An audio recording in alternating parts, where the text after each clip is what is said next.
World's biggest astrology community in Tamil. Online Astro TV, வாழ்வின் வெளிச்சம். Online astro டிவியை கண்டு மகிழுங்கள்.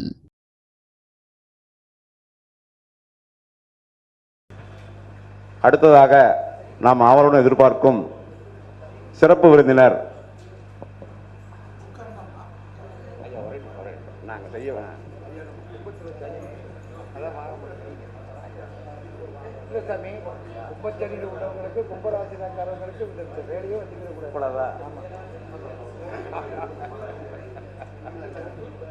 ஐயா அவர்களை சிறப்பு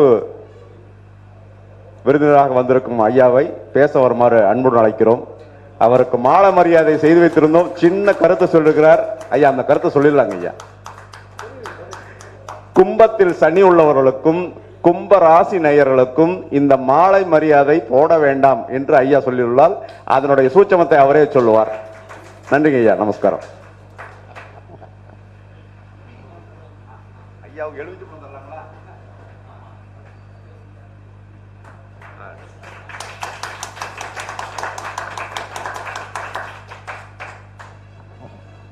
ஜோதிட அன்பர்களுக்கும் நண்பர்களுக்கும் எனது இந்த காலை நேர வணக்கம். திருச்செங்கோடு ஜோதிட ஆராய்ச்சியாளர்கள் சங்கம் தலைவர், செயலாளர் மற்றும் இதில் அதாவது இன்னைக்கு ஒரு விஷயம் சொல்லணும். ஒரு 12-15 வருஷத்துக்கு முன்னாடி இதே திருச்செங்கோடு ஆராய்ச்சியாளர்கள் சங்கம் பார்த்திங்கன்னா களை கட்டி இருந்துச்சு. திருப்பூரில் வெள்ளிங்கிரி என்ன ஒருத்தர் இருக்கிறார், அவர் என்னை கூப்பிட்டு வந்தார். அப்போல்லாம் பார்த்திங்கன்னா நம்ம சங்ககிரி அமிர்தவேல் ஐயா, இஸ்மாயில் ஞாபகம் இருக்குங்களா? ஒரு 15 வருஷம் இருக்கும். அப்போ எல்லாம் பார்த்திங்கன்னா இப்போ இந்த கூட்டத்தில் ஓரம்பன் எனக்கு தலையாட்டிக்கிட்டு உட்காந்துருக்குறீங்களா, அவங்க மாறி இருந்த நானும் ஒருவன். மீண்டும் நீங்கள் கீழே உட்காந்துருக்கிறவங்க எல்லாரும் இன்னும் அடுத்து வரக்கூடிய காலகட்டத்தில் என்னை மாதிரி ஒரு பேச்சாளராக வரணும். உங்களுடைய தொழில் சார்ந்த விஷயங்களில் உங்களுடைய ஜோதிட சம்மந்தப்பட்ட விஷயத்த நீங்கள் பெரும்பாலும் வரணும். இது எதுக்கு சொல்கிறேன் அப்படின்னு கேட்டிங்கன்னா, அன்றைக்கெல்லாம் பார்த்தீங்கன்னா 10-15 வருஷத்துக்கு முன்னாடி திருச்செங்கோடு பார்த்தா நான் முதன்முறையாக திருச்செங்கோட்டில் மீட்டிங் எனக்கு வாய்ப்பு கிடச்சிருக்குது. மகிழ்ச்சி. முருகேசன் சார் ஒரு 15 நாளைக்கு முன்னாடி கூப்பிட்டாரு. ஐயா உங்களை கூப்பிட்றேன் அப்படின்னு சொன்னார். திருச்செங்கோடுனாலே எனக்கு ஒரு குழப்பம். ஏன்னா இந்த பக்கம் ஒன்று அந்த பக்கம் ஒன்று அப்படின்ற மாதிரி கேள்விகள்லாம் கேட்டு நமக்கு கொஞ்சம் பயம். ஏன்னு கேட்டிங்கன்னா, என்னையை பொறுத்த அளவுக்கு என்ன கேட்டால் நான் கொஞ்சம் வலியும் வேதனையோட வாழ்க்கையில் வந்தவன். ஒவ்வொருவருடைய தனி மனிதனுடைய கஷ்டங்கள், துன்பங்கள், துயரங்களை அனுபவித்து வந்தவன். அதனால் என்ன கேட்டிங்கன்னா, எனக்கு கண்ணுக்கு முன்னாடி ஜோதிடர்கள் தெரிஞ்சோ தெரியாமலோ சில விஷயங்களை நம்மளை நாடி வருபவர்கள்ட்ட கொஞ்சம் கமர்ஷியலாக வரக்கூடிய காலகட்டத்தில் என்னை அறியாமையே சில கோபம் வந்துடும். எனக்கு பேர் என்ன தெரியுமா வச்சுருக்கிறாங்க, இந்த ஆளு கோபக்காரன், எரிஞ்சு விடுவா. பொதுவாக எல்லா ஸ்டேஜில் நான் மீட்டிங்கில் பேசும்போதும் சரி, யூடியூப்பில் பேசும்போது செல்லும்போது சரி, நம்ம ஜோதிடம் ஒரு பெரிய ஒரு இறைவன் இயற்கை கொடுத்த ஒரு அற்புதமான வரப்பிரசாதம். சார் நீங்கள் ஐஜி ஆகலாம், ஐபிஎஸ் ஆகலாம், ஒரு பெரிய உயர்ந்த பதவியில் இருக்கலாம். ஆனால் நமக்கு மேலே இருக்கக்கூடிய அதிகாரிகளுக்கோ மந்திரிக்கோ அரசாங்கத்திற்கோ நம்ம நிமிர்ந்து தான் நிற்கணும். ஆனால் ஒரு சாதாரண ஜோதிடன் அரசனுக்கு நிகராக அமர்ந்து சொல்லக்கூடிய ஒரே துறை எதுன்னு கேட்டிங்கன்னா அந்த ஜோதிடம் தான். உண்மையா பொய்யா? இதில் என்ன காரணம் அப்படின்னு கேட்டிங்கன்னா, அந்த வித்யா அப்படின்றத என்ன கேட்டிங்கன்னா, ஜோதிடம் என்பது பல ரூட்டு. இப்போ நான் காலைல ராமேஸ்வரத்துலேருந்து வந்தேன். ராமேஸ்வரத்துலேருந்து திருச்செங்கோடு வர்றதுக்கு பல ரூட்டு இருக்குது. திருப்பூர் போய் வரலாம், காங்கேயம் போய் பெருந்தூர் வரலாம். நான் பரமத்தி வேலூர் இப்படி வந்தேன். ஆனால் எனக்கு சேர வேண்டிய இடம் திருச்செங்கோடு. வந்த ரூட்டு முக்கியம் இல்லை, அது கேபியா, அதை பற்றி கவலைப்படாதீங்க. பிரசன்னமா, பாரம்பரியமா, எது வேணாலும் சரி, வருகிறவர்களுக்கு ஒரு நல்ல 4 வார்த்தைகளை சொல்லி அவர்களை நல்ல வழியில் வழிகாட்ட வேண்டும் என்பதற்கு தான் நாம் கற்கக்கூடிய கல்வி.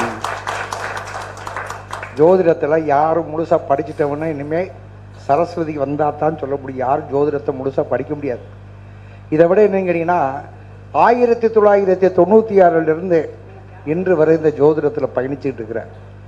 நான் இள வயசில் வந்து வரக்கூடிய காலகட்டத்தில் ஓம் உலகநாதன், ஓம் பிரகாஷ், அது மாதிரி என்ன கேட்டிங்கன்னா பெரிய பெரிய ஜாம்பவங்கள், லக்ஷ்மண் வித்வான் லக்ஷ்மண் ஐயர், நக்கீரன் கோபாலு, இந்த மாதிரி பெரிய பெரிய ஆளுகள்லாம் வந்து பார்த்தீங்கன்னா நான் அவர்களோட பயணித்தவன். முக்கியமாக சொல்ல போனோம்னா மதுரையில் ஜெயவீர தேவான்னு ஒரு ஜோசியர் இருந்தார்.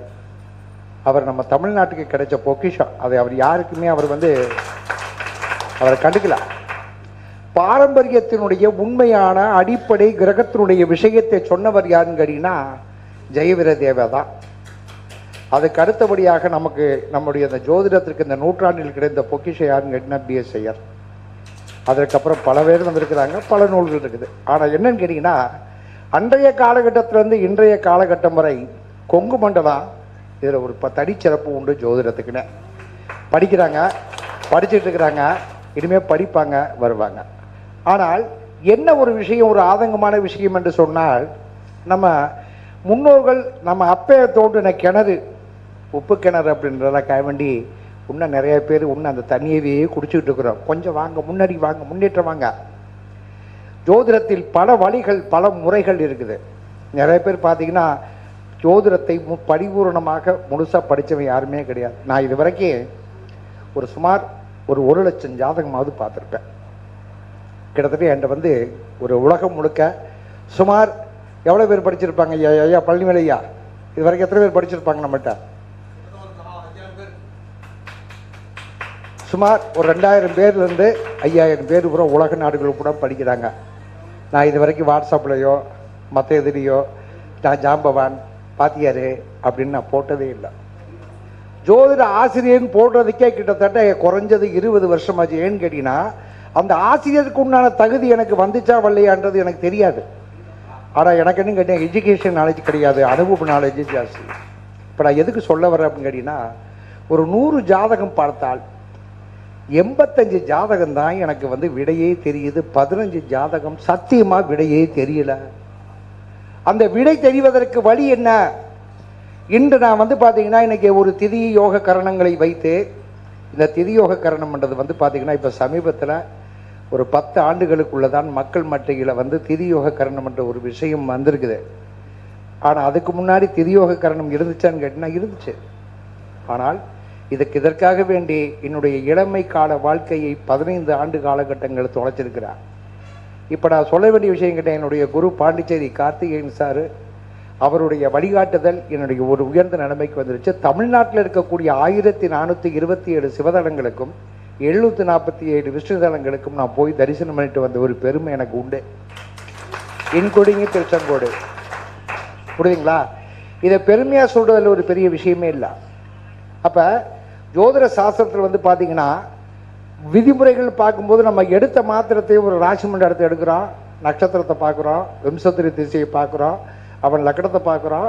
லக்கணத்துக்கு அவன் எத்தனாம் இடத்துக்கு அதிபதி, பாதகாதிபதியா, மாரகாதிபதியா, அட்டமாதிபதியா, விரையாதிபதியா எல்லாத்தையும் பார்க்குறோம். சரி, ஒருத்தருக்கு தனுசு லக்னம், லக்னாதிபதி குரு பகவான் கடகத்தில் போய் உச்சம் பெற்றிருக்கிறாரு. அவருக்கு திசை நடக்குது. அவருக்கு உச்ச திசை நடக்குமா, பாதக திசை நடக்குமா? பதில் இல்லை, பதில் இல்லை.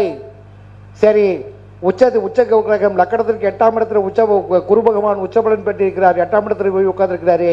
சரி, குரு உச்சப்பட்ட பலனை கொடுப்பாரா, 8ஆம் இடத்துக்கு உண்டான அட்டமாதிபதி திசையை கொடுப்பாரா? சரி, ரைட், ஓகே, அட்டமாதிபதி திசையை கொடுப்பார். சரி, அவர் அமர்ந்திருக்கக்கூடிய பார்வையினுடைய 5ஆம் பார்வை, 7ஆம் பார்வை, 9ஆம் பார்வைக்கு சிறப்பு உண்டுல. அப்ப பார்வைப்படக்கூடிய ராசியினுடைய அந்த லக்கணத்துக்கு பாவகத்தை செய்வாரான்னு கேட்டீங்கன்னா செய்ய மாட்டார். ஏன் அப்படின்றதுக்குள்ள உன்னை விடை தெரியல.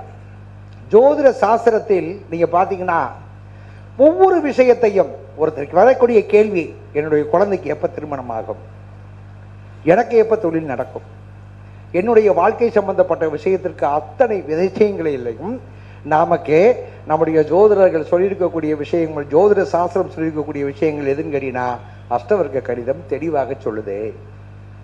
ஆனால் அஷ்டவர்க்க கணிதத்தை நம்முடைய வாத்தியார்கள் நம்முடைய குருமார்கள் சரியா சொல்லியிருக்கிறாங்கன்னு கேட்டீங்கன்னா கிடையவே கிடையாது. ஏன்னு கேட்டீங்கன்னா 337 பரல்களை வைத்து சூரியனுக்கு 48, சந்திரனுக்கு இத்தனை, செவ்வாய்க்கு இத்தனைன்னு சொல்லிட்டு சர்வாஷ்டவர்க்க பரலை வைத்து மட்டும்தான் அந்த பரல் வந்து லக்கணத்திற்கு இத்தனாம் இடத்துல வந்து பரல் 24 பரல்களுக்கு மேற்றால் சிறப்பாக சொல்லப்பட்டிருக்கு என்று சொன்னால் அது வந்து பார்த்தீங்கன்னா அஷ்டவர்க்க கடிதத்தில் அரை கிணறு தாண்டினதான் கணக்கே ஒழிய முழு கிணறு தாண்டினது கிடையாது. அப்ப என்னதான் படி? அப்போ ஒரு ஜாதகத்தில் என்ன சொல்லுது? ஒருவருக்கு வந்து திருமண காலகட்டத்தில் திருமணம் எப்பொழுது நடக்கும் என்று சொன்னால் துல்லியமா சொல்லலாம். எப்படி சொல்லலாம்? கலசர காரகன் யார்? சுக்கிர பகவான். சுக்கிர பகவான் ஜனன ஜாதகத்தில் எங்கே அமர்ந்திருக்கிறானோ அவனுக்கு 7ஆம் இடத்தில் உள்ள அஷ்டவர்க்க கடிதத்தில் இருக்கக்கூடிய 7ஆம் இடத்தில் இருக்கக்கூடிய சுக்கிரனுடைய அஷ்டவர்க்க கடிதத்தில் இருக்கக்கூடிய பிந்துக்களை எடுத்து நம்ம அந்த அஷ்டவர்க்கத்தோடு நிப்பாட்டிடுறோம். அஷ்டவர்க்கத்துக்கு பின்னாடி குணசமூகம், ஏக சமூகம். ஐயா தென்னரசையா உங்களுக்கெல்லாம் தெரியும் நினைக்கிறேன். குணசமூகம், ஏக சமூகம், கிரகப்பிண்டம், சோத்திய பிண்டம், ராசி பிண்டம் என்ற ஒரு கணக்கு இருக்குது.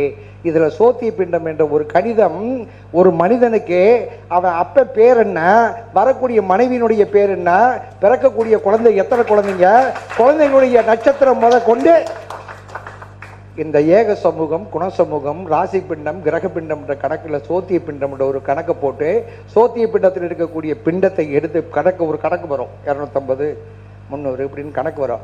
அப்ப சுக்கிரனுக்கு 7ஆம் இடத்துக்கு உண்டான பலன்களையும் இந்த சோத்திய பிண்டத்தினுடைய பலன்களையும் பெருக்கி நட்சத்திரம் 27 நட்சத்திரத்தை வகுத்து ஈவு போக மீதி வருவதை ஜனன ஜாதகர் பிறந்தவர் வந்து வளர்பிறையாக பிறந்திருந்தால் அசுவதி முதல் எண்ணி, தேய்பிறையாக பிறந்தால் அவிட்டம் முதல் எண்ணி அந்த நட்சத்திரத்தை வைத்துக் கொண்டு அந்த நட்சத்திரத்தில் கோச்சார குரு பகவான் பயணிக்கும் பொழுது திருமணம் உறுதி. ஆயுள் முதற்கொண்டு சொல்லலாம். ஜோதிட சாஸ்திரத்தில் வர்க்கம் பார்க்கிறோம். வர்க்கம், ராசி, அம்சம், ஹோரா, திரைக்காணம், திரிமிசாம்சம், சப்தமாம்சம், தசாம்சம், சஷ்டி அம்சம், எல்லா அம்சம் இருக்குது. அந்த நவாம்சம்லாம் இருக்குது. ஆனால் அஷ்டாம்சம்னு ஒரு கணக்கு எங்கேயாவது நம்ம வர்க்க சக்கரத்தில் பார்த்துருக்குறீங்களா? சப்தாம்சம் இருக்குது 7, நவாம்சம் இருக்குது 9, தசாம்சம்ன்றது 10, சப்தாம்சம்ன்றது வந்து பார்த்தீங்கன்னா இதுக்கு திரிமிசாம்சம்ன்றது 3, ஹோரான்றது 2. அப்போ அது 8 எங்கே போச்சு? எங்கே போச்சு? தெரியாது. தெரியாதுன்னு இல்லை, அது கிட்டத்தட்ட 1886க்கு பின்னாடி அழிக்கப்பட்டது, ஒழிக்கப்பட்டது. காரணம் என்ன அப்படின்னு கேட்டீங்கன்னா, ஒரு மனிதனுடைய ஆயுள் சம்பந்தப்பட்ட விஷயத்தை வர்க்கத்தில் அஷ்டாம்ச சக்கரத்தினுடைய நிலைப்பாடுகளை கடிதத்தை வைத்துத்தான் ஒரு மனிதனுடைய ஆயுளை சொல்ல முடியும். மற்ற தசாபுத்தி கிரக கோச்சாரங்கள் எதை வச்சுங்க எந்த கும்பனும் ஒரு மனிதனுடைய ஆயுளை ஒரு ஜோதிடன், தனி ஜோதிடன் நிர்ணயிக்க முடியாது. இதுதான் உண்மை. சரி, இப்ப இவ்வளவு பேசுறமே. இப்ப நீங்க வந்து பாத்தீங்கன்னா திதி யோக கரணம் அப்படின்ற ஒரு விஷயத்தை வந்தாச்சு. நிறைய பேர் பேசுறீங்க, வாஸ்தவம் தான், இல்லைன்னு சொல்லவில்ல. ஆனால் இன்னைக்கு நான் கேட்கறது என்னன்னு கேட்டீங்கன்னா, உங்களுக்கு என்னிடம் என்ன கேள்வி எதிர்பார்க்குறீங்க அதை யார் வேணாலும் சொல்லுங்க. உங்களுக்கு நான் அதாவது தெளிவான விளக்கம், ஆதாரபூர்வமான விளக்கத்தோடு நான் சொல்வதற்கு தயார். இதுக்கு முன்னாடி ஒரு சின்ன விஷயத்தை சொல்லிடுறேன். ஒருத்தர் வந்து பார்த்தீங்கன்னா ஜாதகத்தை வரும் பொழுது திருமண காலகட்டங்கள் எப்பொழுது, தொழிற்சான நிறுவனங்கள் எப்பொழுது, என்னுடைய வாழ்க்கையில் வந்து என்ன பாவகத்தை வீடு கட்ட போகிறேன், ஒரு நிலம் வாங்க போகிறேன், இதெல்லாம் அவர்களுடைய தசாபுத்தியை எல்லாத்தையும் விட்டுட்டு ஒரு ஓரலாக கரெக்டாக நடக்கிற மாதிரி விஷயத்தை பார்த்தீங்கன்னா, நம்ம எல்லாரும் குரு பகவான் குரு பார்க்க கோடி நன்மை கோடி நன்மைன்னு சொல்கிறோம். ஆனால் கர்மகாரகன் என்று சொல்லக்கூடிய சனி பகவான் தான் நவநாயர்களில் வந்து பார்த்தீங்கன்னா சூரியனுக்கு ஆத்மகாரகன், சந்திரனுக்கு தாய் உடல்காரகன், அதுபோய் நீங்கள் செவ்வாய்க்கு வந்து வீரியகாரகன். இப்படி கொடுக்கப்பட்டாலும் எல்லாத்துக்கும் ஒவ்வொரு போஸ்ட்டு தான் உண்டு. ஆனால் சனி பகவானுக்கு மட்டும் 3 போஸ்ட் உண்டு. என்ன 3 போஸ்ட்டு? அவன் கர்மகாரகன், கர்மாவிற்கு அதிபதி. அது போய் நீங்க கேட்டா ஆயுளுக்கு அதிபதி, ஜீவனத்திற்கு அவன் தான் காரகன். அப்ப ஜீவனத்துக்கு காரகன் சொல்லும் போதே நீங்க காலபுருஷத்தை இப்படி 10ஆம் இடம் என்று சொல்லக்கூடிய மகர ராசி மண்டலத்துல பாவகிரகங்கள் யாருடைய வீட்டில் ஜாதகத்திலையும் பாவகிரகங்கள் சூழ்ந்திருந்தால் அவன் வாழ்க்கையில தொழிலை, ஒரு அடிப்படை தொழிலை செய்வதற்கு அவன் வந்து பாத்தீங்கன்னா வவ்வாலா தொங்கணும். மகர ராசி மண்டலத்தில் எந்த பாவகிரகங்கள் சூழ்ந்திருந்தாலும் சரி. ஆனால் இப்ப மேலோட்டமா பார்க்கக்கூடிய கணக்குல திருமணம் எப்பொழுது ஆகும்? எல்லாரும் இன்னைக்கு உன்ன கேள்வி இதுதான். அப்ப திருமணம் எப்பொழுது ஆகும்னு சொல்லி கேட்டீங்கன்னா, திருமணத்திற்கு உண்டான காரக கிரகம் எது? சுக்கிர பகவான். அது ஒரு பக்கம் இருக்கட்டும். ஏன் சுக்கிர பகவான் வச்சாங்கன்ற விஷயம்லாம் வேற. 7ஆம் இடத்துக்கு அதிபதி அந்த ஜனன ஜாதகத்தில் எங்க இருக்கிறான்னு பாருங்க. அந்த ஜனன ஜாதகத்தை கோச்சார சனி பகவான் எப்பொழுது 3ஆம் பார்வையாக 7ஆம் பார்வையாக பார்க்கின்றானோ அப்பொழுது அவர்களுக்கு திருமண காலகட்டம் உண்டு, திருமணமும் உண்டு. யாருக்காவது லக்கணத்தை சொல்லுங்க, யாராவது லக்கணத்தை சொல்லுங்க. என்ன லக்கணம் சாமி? கடக லக்கணம், மகர லக்கணம். சரி, 7ஆம் இடத்துக்கு அதிபதி யாரு? சந்திரன். உங்க ஜென்ம நட்சத்திரம் என்ன? மூல நட்சத்திரம். உங்களுக்கு பூரமா? சிம்மம். Right, okay. இப்போ உங்களுக்கு எப்ப திருமணம் ஆச்சு? பொண்ணுக்கு வயசு எத்தனை? 92. அப்ப இப்ப வந்து பாத்தீங்கன்னா சனி பகவான் கும்பராசி மண்டலத்தில் இருக்கிறாரா? இப்ப கோச்சாரத்துல சனி பகவான் இருக்காருல்ல சாமி, இப்ப கும்பத்துல இருக்கிறாரா? நடக்கிறதுக்கு வாய்ப்பு இருக்குது. இவரதான் திருமணம் வேற திருமணம் ஆகி வாழ்க்கையில் வந்து உங்களுக்கு சொல்லுங்க, ஆதாரபூர்வமா இப்ப நான் சொல்றேன். யாரு லக்கணம்? உங்களுக்கு கல்யாணம் எல்லாருக்குமே கல்யாணம் முடிச்சிருப்பீங்க, ஒருத்தர் கல்யாணம் முடிக்கலையா? சம்சாரியில சொல்லுங்கம்மா, உங்க லக்கணம் என்ன லக்கணமா? துலாம் லக்கணம். 7ஆம் இடத்துக்கு அதிபதி யாருமா? செவ்வாய். எங்க இருக்கிறா? சனி பகவான். உங்களுக்கு திருமணம் எந்த வருஷம்? 2008. செவ்வாய் எங்க இருக்கிறாரு? மீனத்தில் இருக்கிறாரு. 2008 அந்த அம்மாவுக்கு திருமணம் ஆயிருக்குது. 2007, 2008, 2009 கோச்சார சனி பகவான் எங்க வந்திருப்பாரு கேட்டா சிம்மத்துக்கு வந்திருப்பாரு. சிம்மத்தில் இருக்கிறாரு பாருங்க. 2008 தானே உங்களுக்கு கல்யாணம். சிம்மத்தில் செவ்வாய் இருக்கிறானா? உங்களுக்கு லக்கணத்துக்கு 7ஆம் இடத்துக்கு அதிபதி எங்கேமா இருக்கிறான்? மீனத்தில் இருக்கிறார். Right, okay. அப்ப என்னன்னு கேட்டீங்கன்னா, இந்த சனி பகவான் வந்து பாத்தீங்கன்னா சிம்மத்துல உத்தர நட்சத்திரத்துல பயணிக்கக்கூடிய காலகட்டத்தில் இவங்களுக்கு திருமணம் ஆயிருக்கும். சரி, அவங்களுக்கு தெரியல கேட்டத்துல. வேற யாராவது சொல்லுங்க. துலாம் லக்கணம். சரி, உங்களுக்கு செவ்வாய் எங்க இருக்கிறாருங்க? தனுசு பூராடம். ரைட்டு. உங்களுக்கு எப்ப திருமணம் ஆச்சுங்க? 97 ஆச்சு. 97 எப்ப சனி பகவான் எங்க இருந்தாரு? அப்ப 10ஆம் பார்வையாக எதை பார்ப்பாரு? தனுசு ராசி பார்ப்பாரா? திருமணம் ஆயிருக்கா? ரைட். அடுத்து சும்மா கைதேட்டது முக்கியம் இல்ல, நோட் படிக்கிறீங்க. இன்னொருத்தர் வாங்க, யாராவது வாங்க. கும்பலக்கணம். 7ஆம் இடத்துக்கு அதிபதி சூரியன் உங்களுக்கு எங்க இருக்கிறாரு? மீனத்தில் உட்கார்ந்துருக்காரு. எப்ப திருமணம் ஆச்சு? 1987. 1987 சனி பகவான் எங்க இருந்தாரு? யாராவது சொல்லுங்க.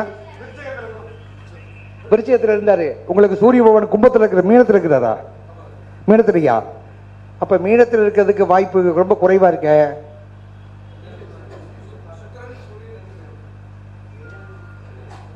வாய்ப்பு குறைவா இருக்கு. ஒன்னு இதுக்கு வந்திருக்கணும். ஒன்னு பாத்தீங்கன்னா உங்களுக்கு கண்ணியில இருந்திருக்கணும். விருச்சிகத்துல இருந்தாரு. 87 விருச்சிகத்துல இருந்தாரு. ஆமா, 82, 83, 84 துலாம்ல இருந்திருப்பாரு.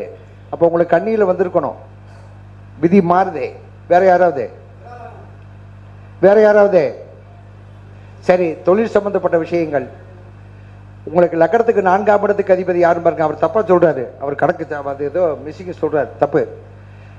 ஒருத்தர் வீடு கட்ட போற, என்ன பண்ணலாம்? கட்டலாமா? உனக்கு இப்பதான் 7 செயின் நடந்துட்டு இருக்குது, கட்டாத சொல்லாதீங்க. லக்கணத்துக்கு 4ஆம் இடத்தை பாருங்க. அந்த ஜனன ஜாதகத்துல அந்த 4ஆம் இடத்துக்கு அதிபதி எங்க இருக்கிறான்னு பாருங்க. கர்மகாரகன் சனி பார்வை விடுறான்னு பாருங்க. தைரியமா பண்ண சொல்லுங்க. கல் இல்ல, மண் இல்ல, செங்கல் இல்ல, சிமெண்ட் இல்லைன்னு சொல்லிட்டு அந்த புண்ணியவன் வீடு கட்டிடுவாப்புல. அப்ப சனி பகவான் வந்து பாத்தீங்கன்னா மறைமுகமாக நம்ம என்ன 7 சனி, 8 சனி, 10 சனின்னு பயமுறுத்திக்கிட்டு இருக்கிறோம். குரு பகவான் சைலண்ட் கில்லர். நல்லா தெரிஞ்சுக்கிறேங்க. பெரும்பாலும் தனுசு லக்க ஒரு சில குறிப்பிட்ட 4 லக்கணத்துக்காரவங்களுக்கு நீங்க பிராக்டிக்கலா பாருங்க. 4 லக்கணத்துக்காரவங்களுக்கு குரு பகவான் வந்து கெட்டு போயிருக்கணும். எந்தெந்த லக்கணம் கேட்டீங்கன்னா, அதாவது ரிஷப லக்கணம், மிதுன லக்கணம், கன்னி லக்கணம், துலாம் லக்கணத்துக்காரவங்களுக்கு குரு பகவான் சுபத்தன்மை வாய்ந்த கேந்திர திரிகோணங்களில் இருந்தால் அந்த ஜாதகருடைய வாழ்க்கையில லக்கணத்திற்கு எத்தனாம் இடத்தில் இருக்கின்றானோ அந்த பாவகத்தை ஒரு 2 லாரி டிப்பர் லாரி மண்ணை வாங்கி கொட்டிடுவான். ரிஷப லக்னம், மிதுன லக்னம், கன்னி லக்னம், துலாம் லக்னம், இந்த 4 லக்னத்துக்காரவங்களுக்கும் குரு பகவான் 3, 6, 8, 12 மறைந்தால் அந்த ஜாதகர் யோகம் அல்லது குரு பகவான் நீச்சமாகணும். நம்ம குரு பகவான் கேந்திர திரிகோணத்தில் நிற்கிறான்னு சொல்றதை காட்டிலும் ஒன்று குருவினுடைய கணக்கை தயவு செய்து பாருங்க. ரோகிணி நட்சத்திரத்திலையும் அச்ச நட்சத்திரத்திலையும் குரு திரிகோண நட்சத்திரத்திலையும் அமர்ந்திருந்தால் அவனை பெரிய உச்ச நிலைமைக்கு கொடுத்து செல்வந்தனாக்கி புகழ்பெற்ற ஒரு மனிதனாக்கி, அதாவது என்னன்னா இனிமேல் வாழ்க்கையில இனிமேல் யாரும் நம்மளை தொட முடியான்னு ஒரு உயர்ந்த அந்தஸ்துக்கு கொடுத்து அப்படியே ஒரு 5000 அடி உயரத்துக்கு கூட்டிட்டு போய் ஒரே மிதியா மிதிச்சு கீழே பல்ட்டி அடிச்சு ஆளை சாகடிக்கவும் மாட்டா, எந்திரிச்சு நடக்கவும் விட மாட்டா. குரு பகவான் ரோகிணி அஸ்தம் திருவோணம். சந்திரனுடைய சாரங்கள் நவராத்திரி. இப்போ யாரோ அந்த அம்மா சொன்னாங்க, ஒருத்தர் நவாம்சத்தை பற்றி சொன்னாங்கன்னு நினைக்கிறேன். நீங்களாம்மா மகேஸ்வரி அம்மா? நீங்களா? சூப்பர். நவாம்சம் இன்னும் நிறைய பேர் பார்த்துக்கிட்டு இருக்க. நவாம்சத்தினுடைய நிலைப்பாடுகள் என்னுடைய அனுபவத்தில் எனக்கு கல்வி அறிவு குறைவு, அனுபவ அறிவு ஜாஸ்தி. நவாம்சத்தில் நம்ம என்னதான் நம்ம சொன்னாலும் சரி, நவாம்சத்தில் எங்கே பார்க்கணும் அப்படின்னு சொல்லி கேட்டீங்கன்னா, ஒரு நவாம்சத்தில் கிரகங்கள் பார்த்தீங்கன்னா ஒரு தசாநாதன் பார்த்தீங்கன்னா 4 பாதத்தில் இருக்கிறார், 1, 2, 3, 4. ஆனால் எதற்கு நம்ம நவாம்சத்தில் இந்த பாதத்திற்கும் நவாம்சத்திற்கும் ஒரு தொடர்பு இருக்குதா இல்லையா? கிரகத்தினுடைய ராசி மண்டலத்தில் இருக்கக்கூடிய ஒரு கிரகங்கள் இருக்கக்கூடிய நட்சத்திர பாதத்திற்கும் நவாம்சத்திற்கும் ஒரு தொடர்பு இருக்கா இல்லையா? உண்டா இல்லையா? உண்டு. இது ஆண் பெண் ஜாதகத்தை சரியான துல்லியமான ஜாதகமாக எடுத்துக்கொள்வதற்கு நவாம்சமும், அதே சமயத்தில் ஒரு திசாநாதன் ஊழ்வினை கர்மாவால் யோகத்தை தருகிறானா பாதகத்தை தருகிறானா என்பதை நிர்ணயம் செய்வது நவாம்சம். திடீர்னு பார்த்தோம்னா நமக்கு அட்டமாதிபதி திசை இருக்கும், அவன் பாட்டுக்கு எங்கேயோ போயிட்டு இருப்பான். திடீர்னு ஒரு பக்கம் சந்தை போய் சுற்றிக்கிட்டு இருப்பாரு, அப்புறம் திடீர்னு பார்த்தா கவுன்சிலர் ஆவார், அப்புறம் ஒரு வட்ட செயலாளர், சதுர செயலாளர் மாறுவார், ஏதோ ஒரு பண்ணுவார், பெரிய ஆளாயிடுவார். என்னடா அட்டமாதிபதி திசை நடக்குது எப்படிதான் அப்படின்னு பார்த்தோம்னா, நன்றாக தெரிந்து கொள்ளுங்கள். ஜனன ஜாதகத்தில் கிரகங்கள் 1ஆம் பாதம் 2ஆம் பாதத்தில் திசைகள் நடத்தினால் அந்த ஜாதகர் வாழ்க்கையில தப்பிச்சு போயிடுவார். 3ஆம் பாதத்தில் 4ஆம் பாதத்தில் கிரகங்கள் ராசி மண்டலத்தில் நின்றால் நவாம்சத்துல பாத்தீங்கன்னா, அது முக்கியமாக 4ஆம் பாதத்துல நவாம்சத்துல ஒரு கிரகங்கள் நின்றுச்சுன்னா அது சரி. ராசி மண்டலத்துல ஒரு கிரகமானது 4ஆம் பாதத்தில் நின்றால் நவாம்சத்துல மோட்ச ராசி மண்டலத்துல தான் போய் நிற்கும். நல்லா பாருங்க, கவனிச்சு பாருங்க. நவாம்சம் 4ஆம் பாதத்தில் பாத்தீங்கன்னா மோட்சராசி மண்டலத்தில் திசாநாதன் போய் நவாம்சத்தில் நின்ட்டானா அந்த திசை அவனை கண்டிப்பாக கொல்லும். அது மாற்றமே இல்லை. எப்படி வேணாலும் கொள்ளும். பொருளாதாரத்தை கொள்ளும், குடும்பத்தை கொள்ளும். ஆனா நம்ம எல்லாரும் காலங்காலமா என்ன பண்றோம்? 8ஆம் இடத்துக்கு அதிபதி ஆகாது, 7 சனி வருது, 10 சனி வருது, அஷ்டம சனி வருது. என்னைய பொறுத்தளவுக்கு சனி பகவான் அவர் ஆயுள் காரகனாக இருப்பன காரணத்தினால் இந்த கலியுகத்தினுடைய சக்கரவர்த்தி நீதிமான் நீதி தேவதையான்னு சனி பகவான் தான். சனி பகவான் கொல்லவே மாட்டான். அதாவது என்னங்கடினா, ஒரு தண்டனை சிறு தண்டனை கொடுத்து அதற்கு உண்டான பழுது பார்க்கக்கூடிய தன்மை தானே கொடுப்பானே ஒழிய சனி பகவான் கண்டிப்பாக யாரையும் கொல்ல மாட்டான். நீங்க 7 செயலில் தான் கல்யாணம் ஆயிருக்கும், 7 செயலில் தான் குழந்தை வந்திருப்பீங்க, 7 செயலில் தான் தொழில் பண்ணியிருப்பீங்க. என்ன அஷ்டமச்சனியா அர்த்தாஷ்டமச்சனி கண்டச்சனின்ட்டு இனிமேல மக்களை ஏமாற்ற முடியாது. விவரமா இருக்கிறா. ஜாதகத்தை பார்க்கும்போது சொல்றா, இன்னைக்கு படித்தவன் சொல்றா, கல்யாணம் ஆகல, அங்கிள் என்னப்பா தம்பி உனக்கு சுக்கிரதோஷம் இருக்குதுப்பா. நாங்க இது வரைக்கும் எனக்கு தெரிஞ்ச சத்தியமா சொல்றேன் கேளுங்க, இதை நான் சொல்ல வேண்டிய கடமை இந்த இடத்துல இருக்குது. அது நாகராஜா கோவிலில் நம்ம திருச்செங்கோடுக்கு நாகராஜருடைய சன்னிதியில் இருக்கும் போதே இந்த ராகு கேதுகளை வைத்து வித்தை காட்டினா போதும். எல்லாரும் சொல்றாங்க, எனக்கு தெரிஞ்ச அளவுக்கு பசங்களுடைய திருமண பொருத்தம் பார்க்கும்போது திருமணமாகலை நான் சொல்றாங்க, அங்கிள் நாங்கள் திருநாகேஸ்வரம் போயிட்டோம், காளஹஸ்தி போயிட்டோம், திருமணஞ்சேரி போயிட்டோம், திருப்பஞ்சேரி போயிட்டோம், எல்லாம் முடிஞ்சவொடனே ராமேஸ்வரம் போய் திலகாகோம பூஜை பண்ணிட்டு வந்தாச்சு, ஒன்றும் ஆகலை. ஆகாது. ராகு கேதுகளை பற்றி முறையாக நம்முடைய ஜோதிட சாஸ்திரம் நமக்கு சொல்லி கொடுத்துருக்கான்னு கேட்டீங்கன்னா இல்ல. ராகு கேது யாருன்றது யாருக்குமே தெரியாது. நம்ம சும்மா கம்பி கட்டிக்கிட்டு இருக்கிறோம். ராகு கேதுகளை பற்றி யாருக்கு சரியாக தெரியும் என்று சொன்னால், அதாவது மிதுன ராசி மண்டலம், சிம்ம ராசி மண்டலம், கன்னி ராசி மண்டலம், துலாம் ராசி மண்டலம், இந்த 4 ராசி மண்டலங்களும் கிரகங்கள் உச்சநீச்சமாகுதா? உச்சநீச்சமாகுதா? சூரியன் மேசத்திலிருந்து திசை நடந்தா சூரியன் உச்சமாகி போச்சு, உனக்கு உச்சம் நடக்குது சொல்றமா இல்லையா? சந்திரன் ரிஷபராசி மண்டலத்தில் சந்திரன் உச்சமாயிடுச்சுன்னா உச்சமாகி போயிருக்குன்னு சொல்றமா இல்லையா? கிரகங்கள் உச்ச திசைன்னு சொல்ற மாதிரி இல்லையா? அப்ப மிதுன லக்கணத்துக்காரன் பிறந்தோம்னா அந்த மிதுன லக்கணத்துல ஏன் கிரகங்கள் உச்சநீச்சமாகவில்லை? சிம்மத்துல ஏன் கிரகங்கள் உச்சநீச்சம் ஆகல? தனுசுல ஏன் கிரகங்கள் உச்சநீச்சம் ஆகல? கும்பத்துல ஏன் கிரகங்கள் உச்சநீச்சம் ஆகல? சரிப்பா, இவங்க 4 பேர்த்தையும் விட்டலாம். ஆனா ரிஷபராசி மண்டலத்தில் ஒரே ஒரு கிரகம் என்று சொல்லக்கூடிய சந்திர பகவான் மட்டும் ஏன் உச்சம் அடைகிறான்? விருச்சிக ராசி மண்டலத்தில் ஏன் சந்திரன் மட்டும் நீச்சம் பெறுகிறான்? இதுவரை நம்முடைய ஜோதிட சாஸ்திரத்தில் ஆயிரக்கணக்கான நூல்கள் உண்டே. பல பேர் கிரந்தங்களை சொல்றான். பீமகவின்ற ஜோதிட குலசேகரம் ஜோதிட களஞ்சியம். ரைட், ஓகே, நான் யாரையும் குற்றம் சொல்லவில்லை. தயவுசெய்து எனக்கு நிறைய பேர் முன்னாடி நல்ல அனுபவசாலியா இருக்கிறீங்க. தயவுசெய்து யாரும் தவற நினைச்சிடாதீங்க. பாயிண்ட் சொல்ல வரணும். ராகு கேதுகள் என்பது சாயா கிரகங்கள் என்று சொல்லப்பட்டாலும் இந்த பிரபஞ்சத்தினுடைய தாய் ராகு, இந்த தகப்பன் ராகு, தாய் கேது. அப்ப இந்த கிரகங்கள்லாம் உச்சமீச்சம் ஆகாமல் இருக்கும் பொழுது இப்ப இந்த மிதுன லக்கணத்துக்காரனுக்கு ஒரு உச்ச கிரகம் வந்தால் உச்ச கிரகத்தை பலாபலனை எப்படி சொல்ல முடியும்? சிம்மராசிக்கு வந்தால் எப்படி பலாபலன் சொல்ல முடியும்? தனுசு லக்கணத்துக்காரனுக்கோ கும்ப லக்கணத்துக்காரனுக்கோ எப்படி பலாபலன் சொல்ல முடியும்? இதுல நிறைய குறைபாடுகள் இருக்குது.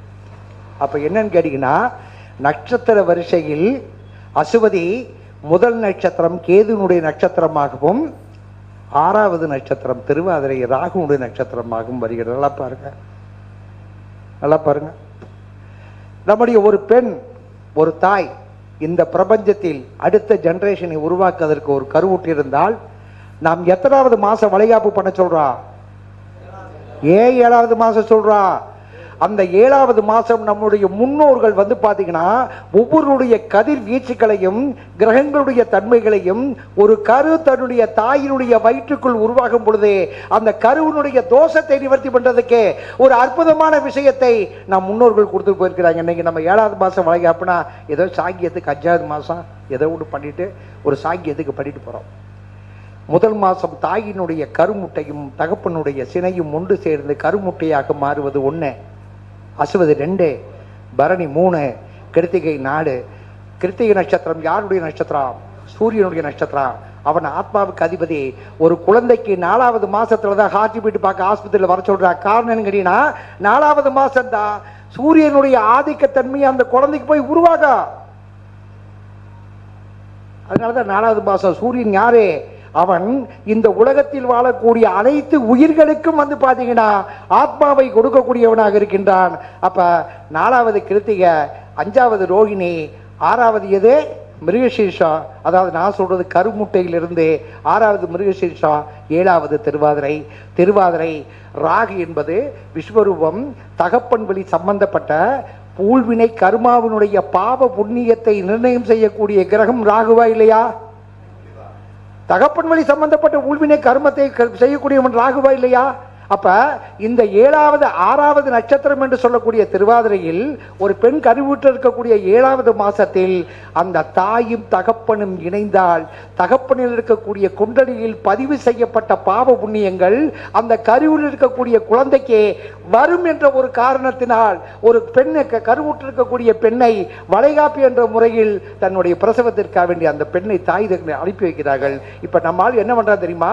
கருவிலேயே உரம் போடுறா. இன்னைக்கு நம்ம உரம் போடுறோமா? இந்த 7வது மாசம் வளைகாப்பு என்பது யாருக்காவது தெரியுமா? ராகு என்பது இந்த பிரபஞ்சத்தினுடைய தகப்பன். இந்த கோள்கள் என்று சொல்லக்கூடிய 7 ஒளிக்கோள்கள் என்று சொல்லக்கூடிய சூரியன், சந்திரன், செவ்வாய், புதன், சுக்கிரன், கேது, இவங்க இந்த 7 ஒளிக்கோள்களுக்கும் தகப்பனாக விளங்குபவன் ராகு, தாயாக விளங்குபவள் கேது. நீங்க கணக்குப்படி பார்த்தீங்கன்னா நட்சத்திரத்தினுடைய அடிப்படையில் அஸ்வதியிலிருந்து திருவாதிரை வரை 6, பிரம்மா, விஷ்ணு, சிவன், இந்த 3 படைப்புகளுக்கும் ராகு தான் காரணமாக இருக்கின்றான். அதனாலதான் ராகு திசை 6 × 3 எவ்வளவு? 18 வருஷம். இதான் கணக்கு. அப்ப இதனுடைய விதிகள் படி பார்க்கும்போது திருவாதிரை முடிஞ்ச உடனே புனர்பூசம், பூசம், ஆயில்யம், மகம். 4வது நட்சத்திரமாக யார் வர்றாரு? தாய் என்ற 4வது சாடம் என்று சொல்லக்கூடிய 4 என்ற நட்சத்திரத்தினுடைய அடிப்படை காலபுருஷ தத்துவப்படி 4ஆம் இடம் வந்து பார்த்தீங்கன்னா தாய் வீடு ஒரு காரகமாக இந்த பிரபஞ்சத்தில் தாய் என்ற ஒரு புண்ணிய கர்மா இந்த பிரபஞ்சத்தை இயங்க இறைவனால் படைக்கப்பட்ட ஒரு அதிசய பிறவிதான் தாய். இதுதான் கணக்கு. அப்ப இதெல்லாம் எதுக்கு நம்ம என்ன சொல்றேன் கேட்டீங்கன்னா, பெரும்பாலும் தயவு செய்து நான் சொல்ல வர விஷயம் கேட்டீங்கன்னா கொஞ்சம் அறிவு சார்ந்த விஷயங்கள்ல ஜோதிடத்தில் இன்னும் நம்ம எல்லாரும் பயணிக்கின்றது என்னுடைய தாழ்மையான வேண்டுகோள். உங்களை அனைவரையும் மன்றாடி கேட்கிறேன். ஆயில்ய நட்சத்திரம் மாமியாருக்கு ஆகாது, மூலம் மாமனாருக்கு ஆகாது, விசாகம் கேட்டை ரைட். ஓகே, ஏன் ஆயில்ய நட்சத்திரம் மாமியாருக்கு ஆகாது என்கிற விஷயம் நம்ம யாராவது சொல்றோமா? தெரியுமா? ஆயுள் நட்சத்திரம் ஏன் மாமியாருக்கு ஆகாதுன்னு சொல்றாங்கன்னு சொல்லிட்டு நம்ம ஜோதிட சாஸ்திரத்தில் சொல்லுது. அதனுடைய அடிப்படை காரணம் என்ன? யாராவது சொல்லுங்க பார்க்கலாம். உங்களுக்கு 1 லட்சம் ரூபா சும்மா தர்றேன். ஆயில்ய நட்சத்திரம் மாமியாருக்கு ஆகாது என்பதை ஜோதிடத்தில் அடிப்படையாக ஏதாவது காரணத்துக்காண்டி சொல்லியிருக்கிறாங்களா? மூல நட்சத்திரம் மாமனாருக்கு ஆகாதுன்னு சொல்லிட்டு ஜோதிட சாஸ்திரத்தில் ஏதாவது அடிப்படையாக சொல்றாங்களா? யாராவது எங்க இருந்தாலும் சரி, இந்த லைன்ல நமக்கு வீடியோவில் பார்க்குறவங்க இருந்தாலும் சரி, எவ்வளோ பெரிய ஆளாக இருந்தாலும் சரி, நிறுவனம் பண்ணாங்கன்னா நான் 1 லட்சம் ரூபா சும்மா தர்றேன். அதற்கு சொல்லப்பட்ட காரணங்கள் நீங்க தெரிஞ்சிங்கன்னா உண்மையிலே ரொம்ப வருத்தப்படுவோம். ஆயில்ய நட்சத்திரம் என்பது ஒரு பெண்ணுடைய நட்சத்திரமோ 4 ஆணுடைய நட்சத்திரமாக இருக்கட்டும். ஆயில்ய நட்சத்திரம் யாருக்கு ஆகாதுன்னு சொல்றான் சார்? நான் சொல்ற கருத்துக்களை யாருக்காவது தயவு செய்து ஜோதிடர்களுக்கு தவறான கருத்துக்கள் இருந்தால் சொல்லிடுங்க, நான் நிப்பாட்டிடுறேன். வேற சப்ஜெக்ட் பேசிக்கலாம். ஏன்னா சில பேர் சங்கடப்பட்டுருவாங்க. ஆயில்ய நட்சத்திரம் கடகராசியினுடைய ராசி, ரைட்டா? அப்ப கடகராசி மாமியாருக்கு ஆகாதே. மாமியார் யார்? தனக்கு வரக்கூடிய துணைவனோ அல்லது தனக்கு வரக்கூடிய மனைவியினுடைய தாய். கரெக்டா? கரெக்ட் தானே? அப்ப ஆயில்ய நட்சத்திரத்துக்கு துணை ராசி எது? 7ஆம் பாவகம் என்று சொல்லக்கூடிய மகர ராசி. கரெக்டா? அப்ப எனக்கு பொண்ணுக்கு ஆயில்யம்னு வச்சுக்கிறேங்க ஒரு உதாரணத்துக்கு. எங்க மாமியார், அவளுக்கு மாமியார வர்றவங்க யாரா இருப்பாங்க? 7ஆம் ராசி மகர ராசி என்று சொல்லக்கூடிய ராசி மண்டலத்திற்கு தாய் ராசி எது? 4ஆம் பாவகம். அப்ப 4ஆம் பாவத்துக்கு மகரத்துக்கு 4ஆம் பாவகம் இது மேஷா. மேஷத்துக்கு அதிபதி யாரு? செவ்வாய். கடகத்துல என்ன ஆகுறா? அந்த ஒரு கர்மாந்தத்துக்கு தான் ஆயுள் நட்சத்திரம் மாமியாருக்கு ஆகாதுன்னு சொல்லி வச்சிருக்கிறாங்க.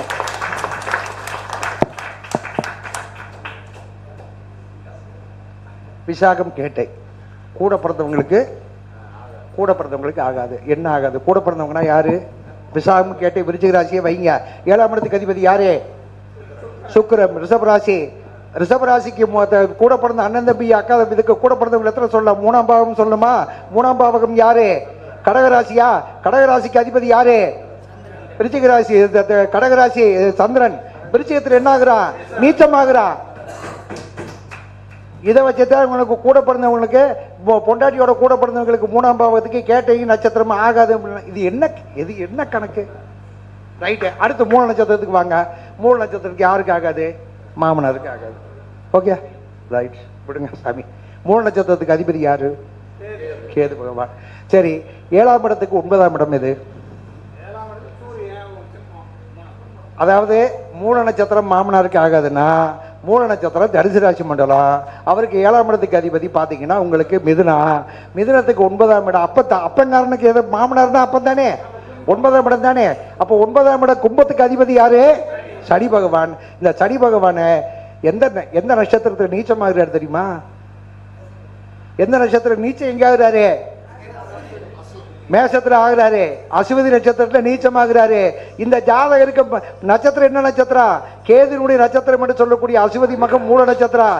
இந்த நட்சத்திரத்துக்காக வேண்டி 9ஆம் பாவகம் சனி பகவான் வர்றதுனால அவர் அசுவதியில போய் நீச்சம் அடையதுனால மாமனாருக்கு ஆகாதுன்ட்டு யாரோ ஒரு பெரிய ஜோதிட அறிவாளி ஒரு 80 வருஷத்துக்கு முன்னாடி எழுதி வச்சுட்டு போயிட்டா. இதை பஞ்சாங்கத்தில் அடிச்சு வச்சுட்டாங்க. இதை நம்ம பார்த்துட்டு நம்ம வரக்கூடிய பசங்க உடைய அத்தனை பேரு வாழ்க்கையை கெடுத்து குட்டிச்சோறு பண்ணிக்கிட்டு இருக்கிறோம். இதுதான் என்னுடைய கணக்கு.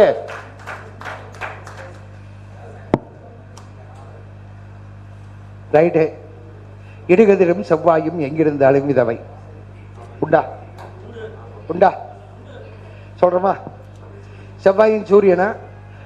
ஒரு ஆணுடைய ஜாதகத்தில் செவ்வாயும் சூரிய பகவானும் எங்கிருந்தாலும் அவனுடைய தகப்பன் வழி சொத்துக்கள் இருந்தாலும் அவன் பயன்பாட்டுக்கு வரவே முடியாது சாகுற வரைக்கும். யாருக்காவது சூரியன் செவ்வாய் இருந்து ஜாதகத்தில் இணைஞ்சு அவங்க பூர்வீக சொத்தை யாராவது அனுபவிச்சோம்னு சொல்லுங்க. நீங்க சொல்றதுக்கெல்லாம் நான் கட்டுப்பட்டு வர்றேன். சத்தமா பேசுறேன் அப்படின்றதெல்லாம் தயவு செய்து பேசாதீங்க. மக்கள் பாத்தீங்கன்னா ஜோதிடனை வலியும் வேதனோடு வந்து கொண்டிருக்கின்றான். அவங்களுக்கு வழிகாட்டணும். அப்ப இடுகதிரும் செவ்வாயும் எங்கிருந்தாலும் விதவைன்னு சொன்னோம்னா சூரியன் செவ்வாய் இல்லாமல் ராசி மண்டலமே இயங்காதே.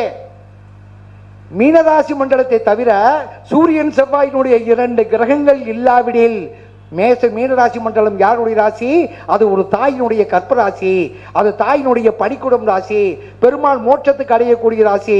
மேசம், ரிஷபம், மிதுனம், சிம்மம், இந்த 11 ராசிகள்ல சூரிய கிரகம் செவ்வாய் கிரகமும் இல்லாமல் தொடர்பு இல்லாமல் இந்த 11 ராசி மண்டலம் எங்கவே எங்காது.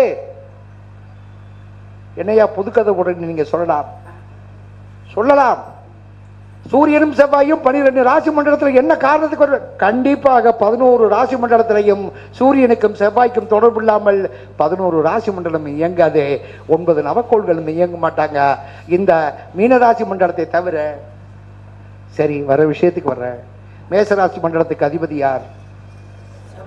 செவ்வாய். அங்கே சூரியனுடைய நட்சத்திரம் இருக்கா? இருக்கே. ரிஷபராசி மண்டலத்தில் சுக்கிரனுடைய ஆதிக்கம் பெற்றாட்டி ராசி, அதுல கிருத்திகை நட்சத்திரம் இருக்கா இல்லையா? மிருகசீஷ நட்சத்திரம் இருக்கா இல்லையா? மிதுன ராசி மண்டலம் புதனுடைய ஆட்சி பட்டம் ராட்டி, அங்கே மிருகசீஷ நட்சத்திரம் இருக்கா இல்லையா? கடகராசியில சூரியனுடைய நட்சத்திரமும் இல்ல, செவ்வாயினுடைய நட்சத்திரம் இல்ல, ஆனா அங்கே செவ்வாய் கிரகம் நீச்சம் பெற்றிருக்கா இல்லையா? சிம்மராசி மண்டலத்தில் உத்தர நட்சத்திரம் இருக்கா இல்லையா? கன்னிராசி மண்டலத்தில் உத்தர நட்சத்திரம் மிருகசீஷ நட்சத்திரம் இருக்கா இல்லையா? துலாம் ராசி மண்டலத்தில் சித்திர நட்சத்திரம் இருக்கா இல்லையா? விருச்சிக ராசி மண்டலம் செவ்வாயினுடைய ஆட்சி பெற்ற வீடா இல்லையா? தனுசு ராசி மண்டலத்தில் சூரியனுடைய நட்சத்திரம் உத்தரம் இருக்கா இல்லையா? மகர ராசி மண்டலத்தில் அவிட்டமும் சிறு வயதுக்கு உத்தரா நட்சத்திரம் இருக்கா இல்லையா? கும்பத்துல அவிட்ட நட்சத்திரம் இருக்கா இல்லையா? ஆனால் மீனராசி மண்டலத்தில் சூரியனுடைய நட்சத்திரமும் செவ்வாயினுடைய நட்சத்திரமும் இராதே. அது மோட்ச ராசி, தாய் ராசி. ஒவ்வொரு உலக உயிர்களுக்கும், அதாவது என்ன கேட்டீங்கன்னா, அந்த நீர்ப்பையை பனிக்கூடத்தை உருவாக்கக்கூடிய ராசி சூரியனும் செவ்வாயும். 12 ராசி மண்டலத்தில் 11 ராசி மண்டலத்தில் தொடர்புகள் இல்லாமல் பிரபஞ்சம் இயங்காது. ஒரு தனி மனிதனுடைய ஜாதகமும் இயங்காது. அப்புறம் நீ சூரியன் செவ்வாய் என்ன கணக்கு?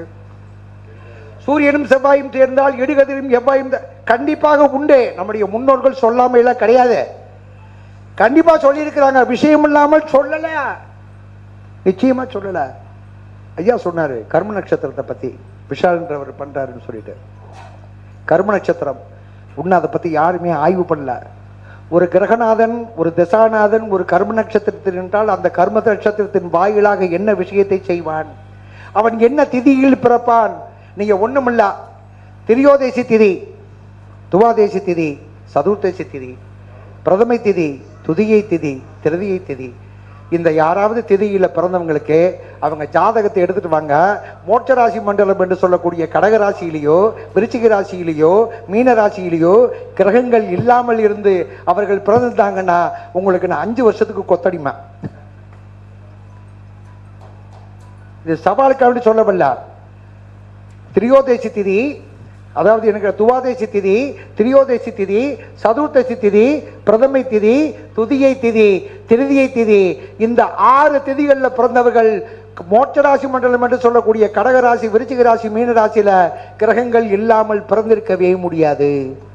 அப்படி மோட்சராசி மண்டலத்தில் பிறக்கிறவர்களுக்கு மட்டும்தான் அவருடைய ஊழ்வினை கர்மா செயல்பாட்டுக்கு வரும். அப்ப இந்த மோட்சராசி மண்டலம் என்று சொல்லக்கூடிய கடகராசி மண்டலத்துல குருவுடைய நட்சத்திரமும் இருக்கிறது, சனியுடைய நட்சத்திரமும் இருக்கிறது, புதனுடைய நட்சத்திரமும் இருக்கிறது.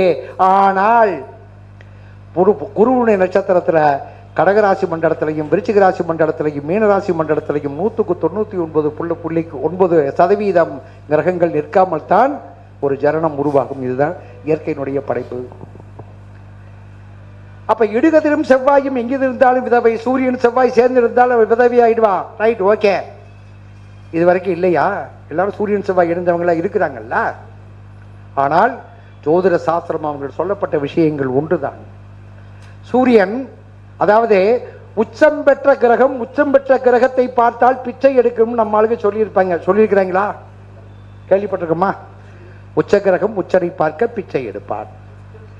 ஏன் அப்படின்னு சொல்லி கேட்டீங்கன்னா, ஒரு பெண்ணுடைய ஜாதகத்துல செவ்வாய் என்று சொல்லக்கூடிய, அதாவது என்ன கேட்டா பெண் கிரகத்திற்கு செவ்வாய் தான் கலசரக்காரகன்.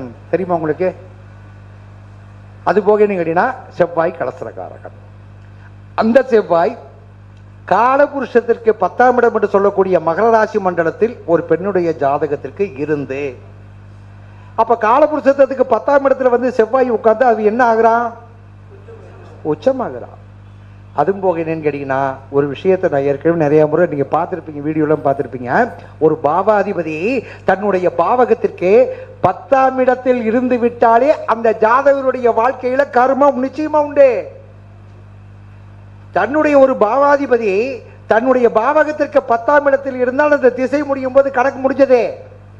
அது மாதிரி ஒரு ஜாதகத்தை வந்தவுடனே அந்த ஜாதகர் ஆயுளோடு இருப்பாரா இருக்க மாட்டார்னு பார்க்கறதுக்கு ஒரு சின்ன விஷயத்தை சொல்லிடுறேன்.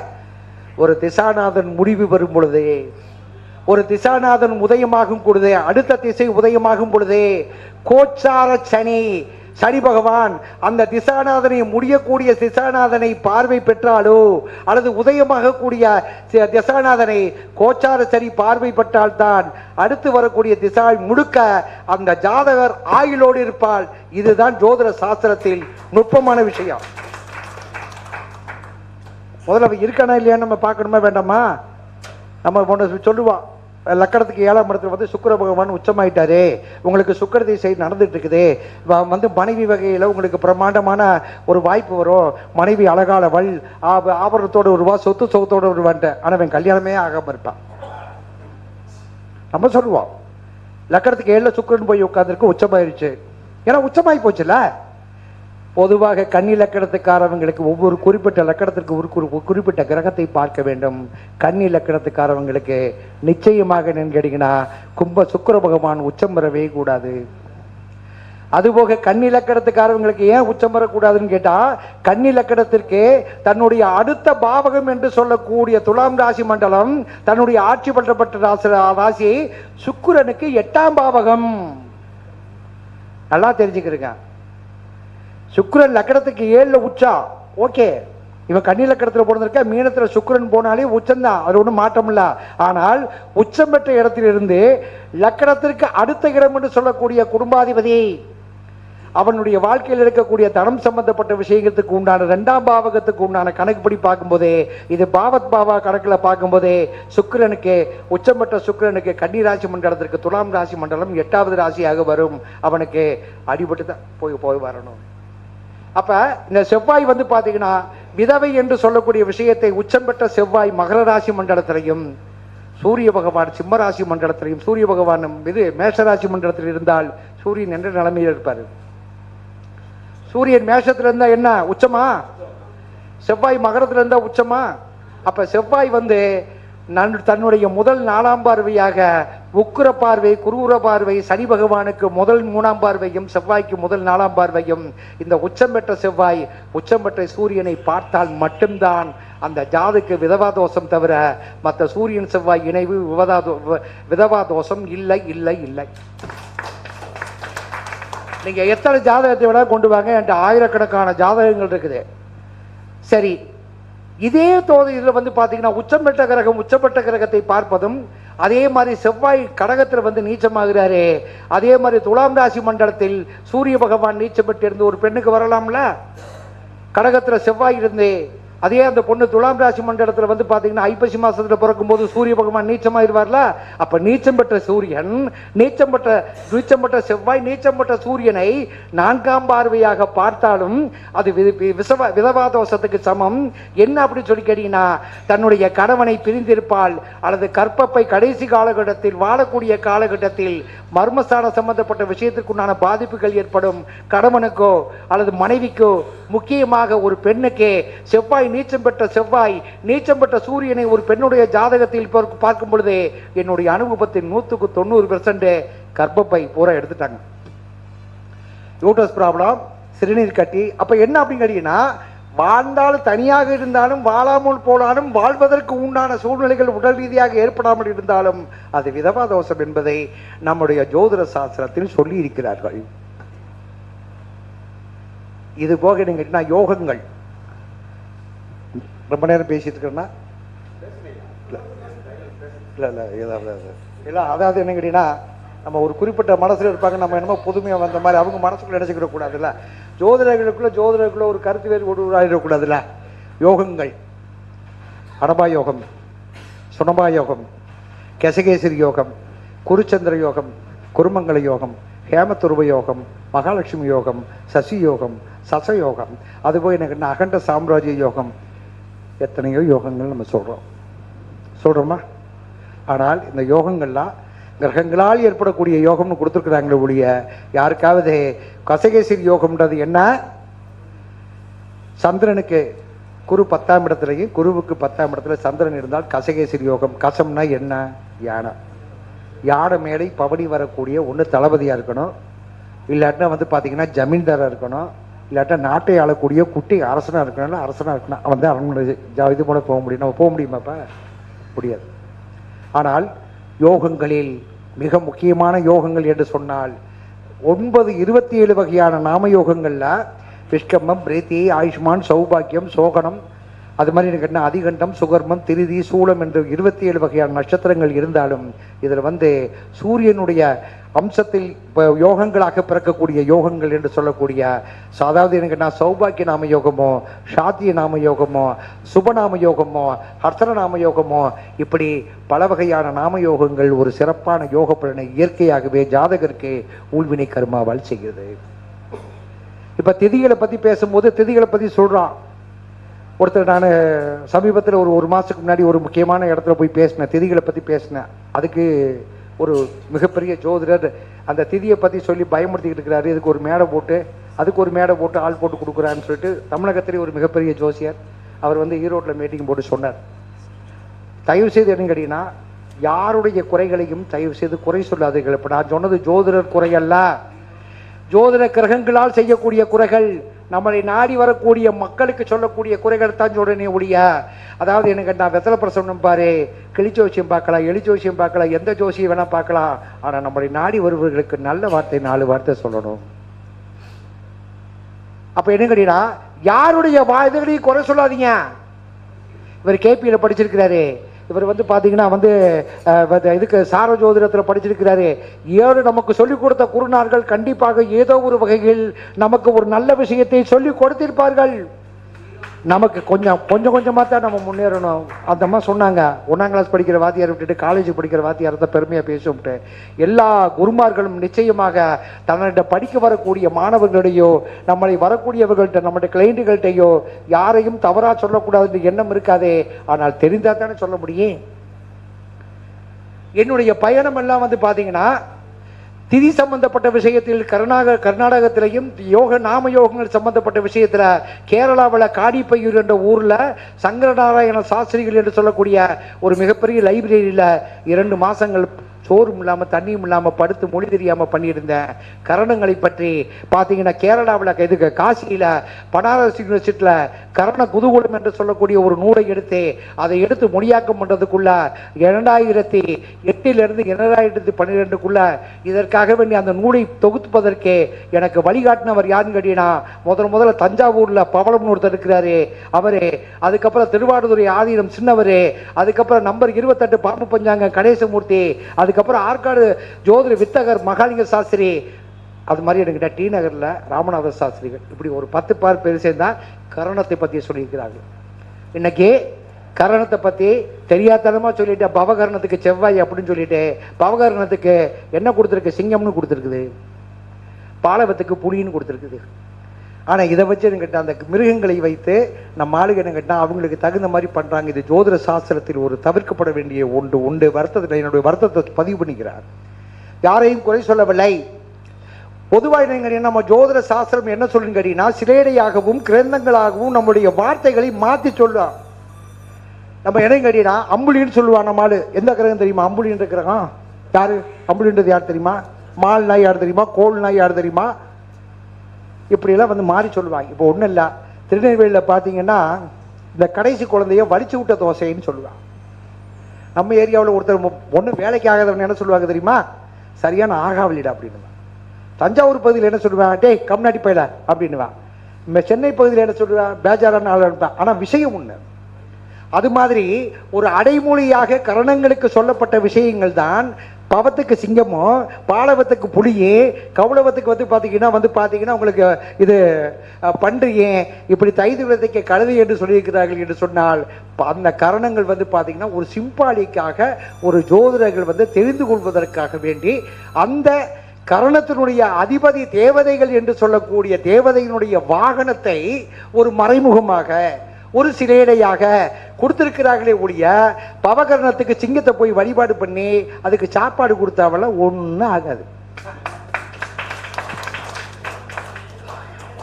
பவகரணத்திற்கு செவ்வாய் என்ற ஒரு விஷயத்தை பெருமையா சொல்ற, கர்வமா சொல்ற, திமுறோட கூட நீங்க நினைச்சுக்கிறீங்க.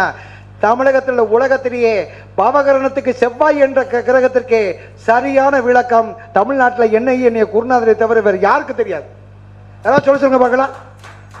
பவகரணத்துக்கு செவ்வாய் தான் கொடுத்திருக்கான, எந்த நூல்ல கொடுத்திருக்கிறா எடு, வா விவாதத்துக்கு வரலாம், யாரா இருந்தாலும் வா. நான் இது என்னன்னு கேட்டீங்கன்னா, இது என்னுடைய 25 வருட உழைப்பு. பவகரணத்துக்கு யார் அதிபதி, அவருடைய தேவதை யாருன்னு கேட்டீங்கன்னா லட்சுமி நரசிம்மர். லட்சுமி நரசிம்மனுடைய முகம் என்ன முகம்? அதைத்தான் லட்சுமி நரசிம்மன் சொல்றதுக்கு மறைமுகமாக அன்னைக்கு சிலேடையாக வெளிப்படையாக ஜோதிட சாஸ்திரத்தை மற்றவருக்கு மறைத்து கொடுப்பதற்காக வேண்டி சிங்கம்னு கொடுத்துட்டான். அதே மாதிரி பாலவகரணத்துக்கு ராகு பகவான் கொடுத்திருக்கிறா. யாரு அதிதேவதை? யாரு? ஐயப்பன். ஐயப்பனுடைய வாகனம் என்ன? புலியத்தான் சிலேடையா கொடுத்திருக்கிறார். கௌளவகரணத்திற்கு அதிபதி யாரு? சனி பகவான். சனி பகவான் கௌளவகரணத்துக்கு அதிபதி யாரு? வராகமூர்த்தி. வராகமூர்த்தியினுடைய உருவம் என்ன? பன்றி. குண்டி பன்றிக்கு நன்றி சொல்லி குண்டின் மேல் ஏறி நின்றால் வென்றிடலாம் குலசேகரனை. பூமி சம்பந்தப்பட்ட விஷயம், அண்ணன் தம்பி பிரச்சனை, காலங்காலமா கோர்ட்ல கேஸ் நடக்குது. உன் பூமியை வீட்டை கட்டி உனக்கு கட்ட முடியல, கடனாய் போயிட்ட, வாழ்க்கையில நோய் நொடி வருது.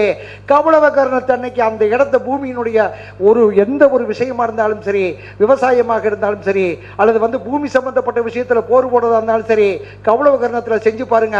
அது 100% உங்களுக்கு நன்மையா நடக்குதா இல்லையான்னு மட்டும் பாருங்க.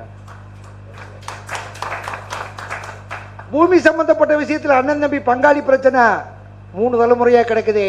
கௌளவகரணத்தை அன்னைக்கு போய் பஞ்சாயத்து பண்ணி பாரு, நடக்கும். அப்ப என்ன சொல்றா? வராகி என்பது சனி பகவானுடைய கிரகத்தினுடைய கணக்கு. அந்த வராகியினுடைய முகம் பன்றி. அதனால வராகி என்று சொல்லாமல் அதை மறைமுகமாக பன்றி என்ற விஷயத்தை செய்து வைத்தார்கள். இந்த கிரகங்களுக்கும் இந்த தெய்வங்களுக்கும் சம்பந்தம் இல்லை. அடுத்து தைதுரை கரணம். தைதுரை கரணத்துக்கு சேஷ்டா தேவி. சேஷ்டா தேவியை பத்தி இன்னும் நம்ம தமிழ்நாட்டுக்கு தெரியல. நம்ம எல்லாரும் மூதேவின்னு சொல்லுவான். மூதேவி என்பது, ஐயா கொஞ்சம் தண்ணி கொடுக்குறீங்களா?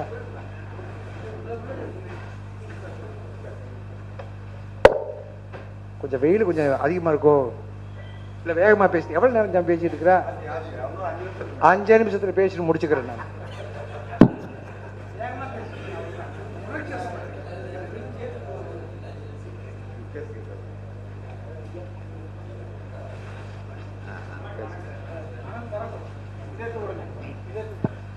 மூதேவி.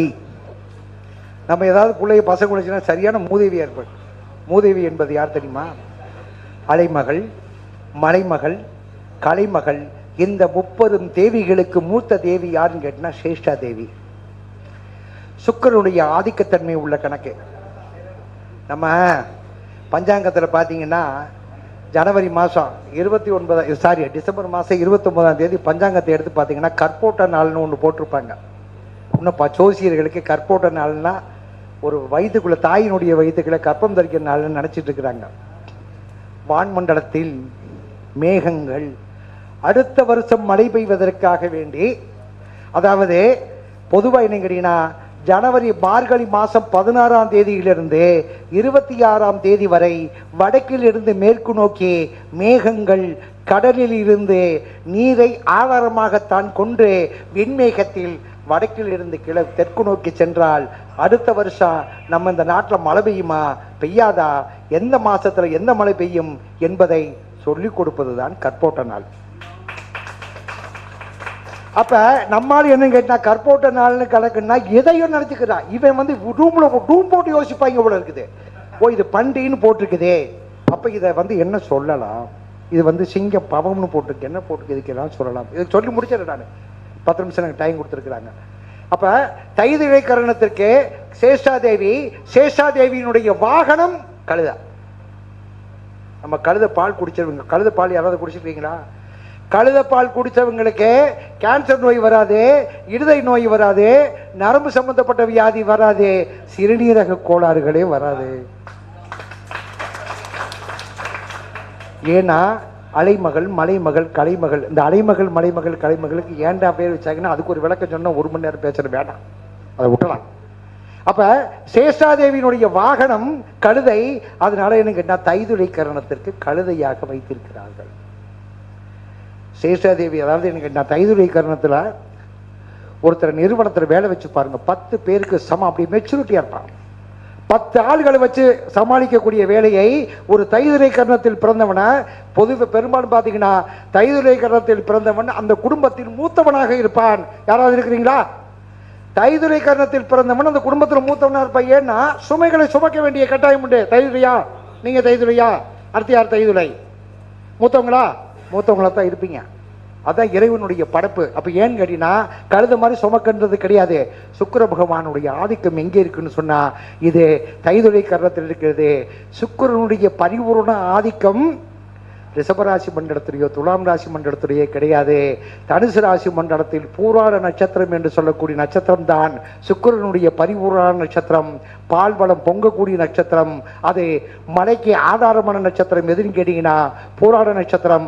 அந்த பூராட நட்சத்திரத்தில் சூரிய பகவான் நன்கு பயணிக்கும் பொழுதுதான் அடுத்த வருஷத்தில் இந்த பிரபஞ்சத்தில் என்று சொல்லக்கூடிய இடங்களுக்கு மழைநீர் பெய்வதற்கு ஆதாரமாக வானம் இருக்கும். இதுதான் கற்போட்ட நாள். இதை நான் சொல்றதுக்கு உண்டான காரணம் என்னன்னு கேட்டீங்கன்னா இந்த சுக்கிரனுடைய சேஷாதேவிக்கும் இதுக்கு ஒரு கணக்கு இருக்குது. சரி, அதுக்கு அடுத்தபடியாக வடிசை கரணத்துக்கு என்ன தேவதை கொடுத்துருக்குது? நந்தி தேவனை கொடுத்துருக்குது, நந்தியை கொடுத்துருக்குது. நந்தியினுடைய முகம் என்ன அமைப்பு? காளமாடு. அப்ப காளையை கொடுத்துட்டாங்க. அடுத்து கரசைக்கு சந்திரனுக்கு கொடுத்துருக்குது. கரசை என்பது யாருக்குன்னு கேட்டீங்கன்னா விக்னேஸ்வரன். விக்னேஸ்வரன் யாரு? விநாயகர். விநாயகரை நம்ம என்ன சொல்றோம்? யானைன்னு சொல்றோமா? அப்ப இந்த கரணத்துக்கு கரசை கரணத்துக்கு யானையை உருவப்படுத்துறதுக்காக வேண்டிதான் சொல்லியிருக்கிறாங்களே ஒழிய இந்த யானைக்கு போய் கரும்பு வச்சா சரி, தீனி ஓட்டாலும் சரி, கரசை கரணம்லாம் ஆக்டிவேட் ஆகாது. யாரையும் தயவு செய்து யாரையும் குறை சொல்வதற்கோ பழி சொல்வதற்கே அல்ல, இதுதான் நிஜம். ஏன்னா கரணத்தை கண்டுபிடிச்சவன் நான் தான், கரணத்தை பத்தி சொன்னவன் நான் தான். அதற்கு உண்டான பாதிப்பு வரக்கூடிய காலகட்டத்தில் அதற்கு நான் தீர்வு நான் தான் சொல்லியாகணும். எங்கிருந்து எடுக்கப்பட்டோமோ அங்கேதானே சாமி கொடுக்கணும். அப்ப இந்த விஷயத்தை நான் தானே சொன்னவன். இதை தவறான முறையில் மக்கள்கிட்ட போயிட்டு பழகிட்டு இருக்கிற காதல கேட்கும் போது இது தவறு என்பதை உருவாக்கணும் தான் சொல்லணும். அப்பதான் புள்ளி அடிக்கணும், அடுத்து அடிக்கக்கூடாது. உண்டா இல்லையா? சரி, அடுத்து பத்திரை கரணத்துக்கு என்ன தெரியுமா? கோழியை கொடுத்துருக்கான். நிறைய பயிலுக்கு கோழி திங்காம இருக்கிறாங்க நாட்டில். பத்திரை கரணத்தில் பறக்கிறவங்க கோழி திங்கக்கூடாது, கொன்று கோழி திங்கக்கூடாது. பத்திரை கரணத்திற்கு கொடுத்திருக்கக்கூடிய கடவுள் யாருன்னு கேட்டீங்கன்னா சுப்பிரமணிய கடவுள். சுப்பிரமணிய கடவுளுக்கு எத்தனை கைகள் உண்டு?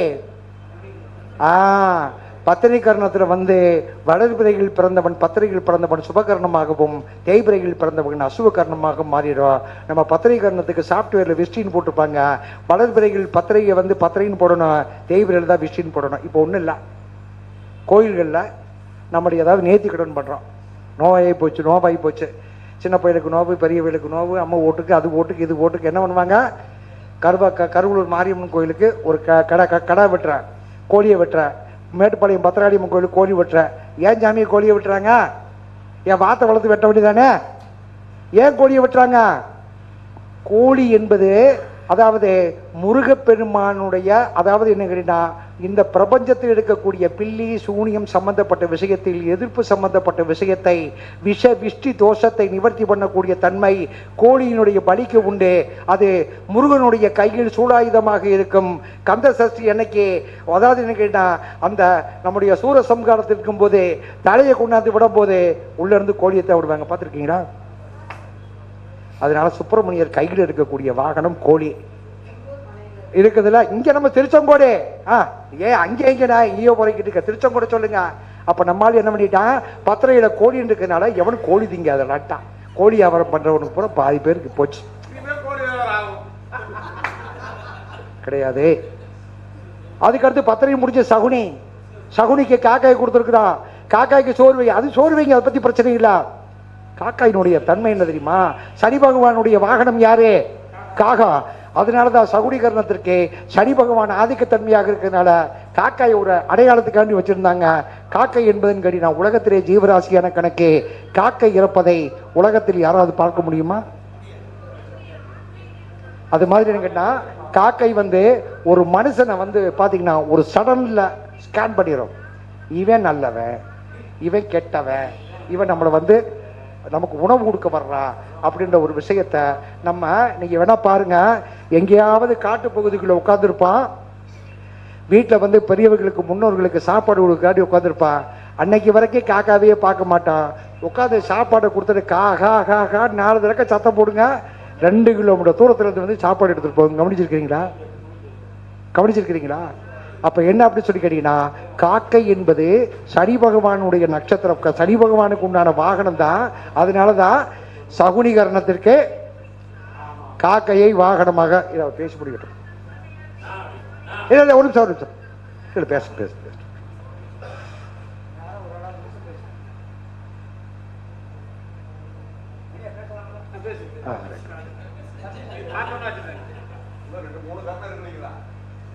அவ்வளவுதான், முடிஞ்சது. சகுனிகரணத்திற்கு காகத்தை வாகனமாக அடையாளமாக வைத்திருக்கிறார்கள். காகத்திற்கு ஒண்ணு கணக்கு. அதுக்கு அடுத்து யாரு, சதுர்பாதம். சதுர்பாதத்துக்கு பைரவரை வழிபாடு பண்ணணும். பைரவருடைய வாகனம் எது, நாயை. அப்ப நாயை பாத்தீங்கன்னா ஒரு உருவகப்படுத்தியிருக்கிறார்கள். கிம்சுகுல கர்ணத்திற்கு தன்வந்திரி பகவான் அதிதேவதையாக வருகிறார். தன்வந்தி பகவான் யாருன்னு கேட்டீங்கன்னா, இந்த உலகத்தில் பிறக்கக்கூடிய தாவரங்கள், மரங்கள், மலைகளை உற்பத்தி பண்ணக்கூடிய தாவரங்கள், இந்த தாவரங்களில் ஏற்படக்கூடிய புழுக்கள், உடம்பில் இருக்கக்கூடிய ஜீன்ஸுகள், இது பூராமே தன்வந்திரி பகவான் இருக்கின்றனால அதற்கு புழுவாகவும் அட்டை புழுவாகவும் நம்முடைய முன்னோர்கள் உருவப்படுத்தி இருக்கிறார்களே ஒழிய இந்த கரணத்தை நான் தான் வெளியே விட்டேன். அதனால கரணத்தில் சொல்லக்கூடிய பன்றியையோ என்ன கேட்டா சிங்கத்தையோ புலிக்கோ நீங்க புலிவாளுக்கு கொடுத்து அதுக்கு சாப்பாடு கொடுத்தாலும் உங்களுக்கு எல்லாம் இந்த பாலவகரணம் பவகரணம்லாம் ஆக்டிவிட்டிஸ்லாம் ஆகாது என்பதை அன்புடன் தெரிவித்துக் கொண்டு, நான் சொல்லக்கூடிய கருத்துக்கள் பல பேர்களுக்கு ஏற்றுக்கொண்டிருக்கலாம், ஏற்றுக்கொள்ளாமல் கூட இருக்கலாம். நான் சொல்லப்பட்ட விஷயங்கள் ஒரு தனி மனிதனையோ ஜோதிடத்தையோ நான் குறை சொல்வதற்காக வேண்டி இங்கே வரவில்லை. விழிப்புணர்ச்சி கண்டிப்பாக வேண்டும். ஜோதிடர்கள் குறிப்பிட்ட எல்லையை விட்டு கொஞ்சம் வெளியே வாருங்கள். இன்னும் கொஞ்சம் அதிகமாக படிச்சுக்கிறங்க, அதிகமாக அனுபவத்துக்கு வாங்க. மக்களுக்கு நன்மை செய்ய இறைவனால் படைக்கப்பட்டவன் தான் ஜோதிடன்.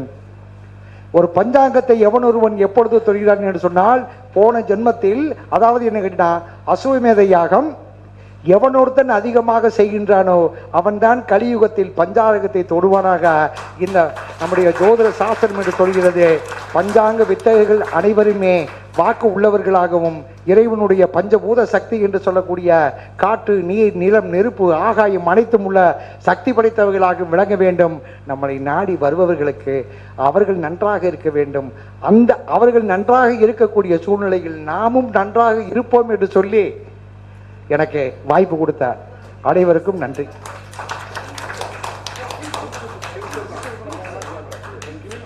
கிம்சுக்குலதம்மா புழுமா, தன்வந்திரி பகவான் புழு புழு புழு புழு புழு புழு.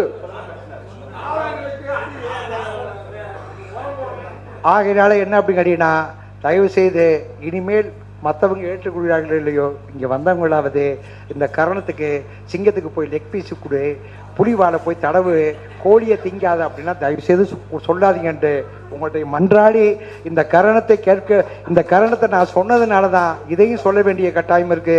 இதை யாரையும் தனிப்பட்ட மனிதர்கள் ஜோதிடர்களுக்கோ மற்றவர்களுக்கோ கருத்து வேறுபாடுகளாக சொல்ல வேண்டியதில்லை. ஏன்னா நான் யாரையும் எதிரியை நினைக்க போறது கிடையாது. ஏன்னா எனக்குன்னு ஒரு வாழ்க்கை, எனக்குன்னு ஒரு பயணம், எனக்குன்னு ஒரு அமைப்பு இருக்குது, இறைவன் கொடுத்துருக்கிறா. இது எனக்கு போதும். நான் யாரையும் ஃபீட் பண்ணி, யாரையும் தாக்குதல் பண்ணி, யாரையும் பதிவு கொடுத்தோம் நான் வாழணுன்ற அவசியம் எனக்கு இல்லை. ஆகையினால ஏதாவது வார்த்தைகள் முன்ன பின்ன குறைபாடுகள் இருந்தாலும், உங்களுக்கு மன ரீதியாக ஏதாவது பாதிக்கப்பட்டிருந்தாலும், உங்களுடைய பாதம் மணிந்து உங்களுடைய குடும்பத்தில் இருக்கிறவங்க செய்யக்கூடிய தவறுகள் மாதிரி என்னை மன்னிச்சுக்கிடுங்க. என்னுடைய இந்த வாய்ப்பு கொடுத்தமைக்கு எனக்கு நன்றியையும் வணக்கத்தையும் தெரிவித்துக் கொள்கிறேன். திருச்செங்கோடு ஜோதிட ஆராய்ச்சியாளர் சங்கத்துக்கு நன்றி நன்றி நன்றி. அதுபோக முக்கியமாக சொல்ல வேண்டிய ஆளு முத்துப்பாண்டி வல்ல, முத்துப்பாண்டிக்கு தான் நன்றி சொல்லணும். ஏன்னு கேட்டிங்கன்னா, நான் திருப்பூரில் ஒரு குடிச்சடிக்கில் குதிரை ஓடிக்கிட்டு இருந்தால கடியர் ராஜசேகரும் இப்போ இதில் நம்ம ஈரோடு பூபதியும் கூப்பிட்டு முத்துப்பாண்டியை கூப்பிட்டு என்னை வெளி உலகத்துக்கு அறிமுகப்படுத்தி வச்சாங்க. இப்போ முத்துப்பாண்டி பிரான்ச் ஒன்று போட்டார் போல இருக்குது. பிரான்ச்சா? ரைட் நல்லா இருக்கட்டும். முத்துப்பாண்டி எங்கே இருந்தாலும் வாழ்க முத்துப்பாண்டி கண்டிப்பாக பாப்பா இப்படில. ரைட், ஓகே, நன்றி. ஆன்லைன் அஸ்ட்ரோ டிவி நன்றி. உங்கள் தம்பி உங்கள் பேர்? ரைட், ஓகே, சந்தோஷம், மகிழ்ச்சி. வாய்ப்பு கொடுத்த அனைவருக்கும் என்னுடைய சிறந்தாழ்ந்த நன்றி நன்றி நன்றி. ஃபோன் நம்பர் தயவுசெய்து ஒரு விஷயம் சொல்லிடுறேன். என்னுடைய ஃபோன் நம்பர் தர்றேன். காலைல 8லேருந்து 10க்குள்ளே கூப்பிடுங்க. நீங்கள் ஜாதகம் பார்க்க வர்றவங்க தயவுசெய்து எனக்கு ஜோசின்னு சொல்லாதீங்க.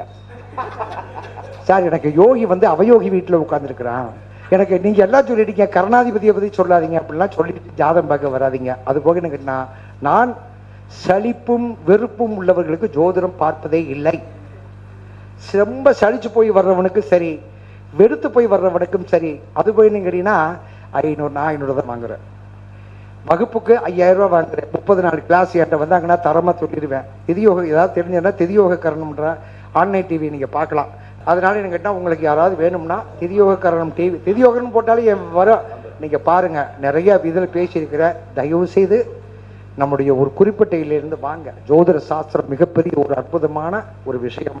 எனக்கு இந்த அளவுக்கு எனக்கு சிறப்பு விருந்தினராக கொடுத்த முருகேசன் சார், மற்ற அனைவருக்கும் மீண்டும் என்னுடைய சிறந்தாழ்ந்த நன்றி நன்றி நன்றி நன்றி. நம்பர் சொல்லிடுறேன் ஐயா. நம்பர் கேட்டீங்களா? ரைட்டு. 90 87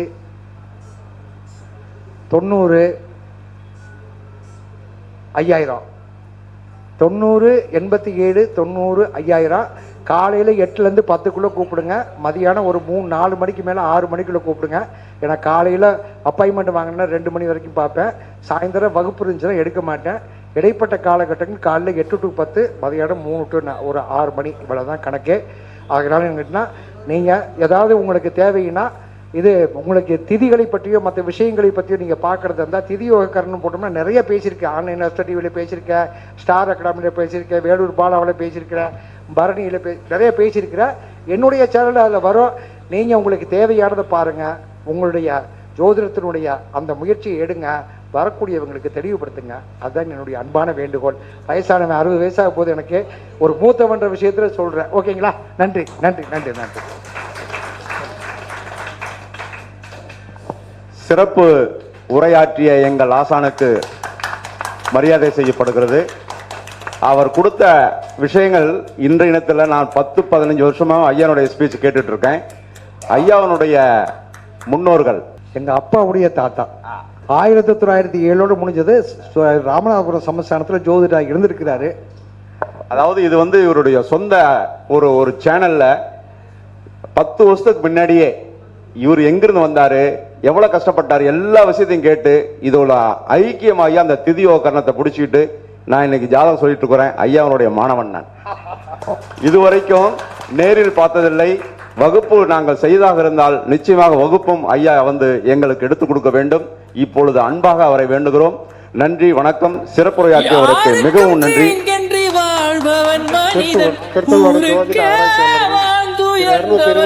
மாதாந்திர கூட்டத்திற்கு அழைப்பு ஏற்று திருச்செங்கோடு அர்த்தநாரீஸ்வரரின் பாதத்திற்கு எனது குருநாதர் திரு தனியாசலம் ஐயாவுக்கு பொன்னாடை போர்த்துகிறார் சின்னசாமி ஐயா அவர்கள்.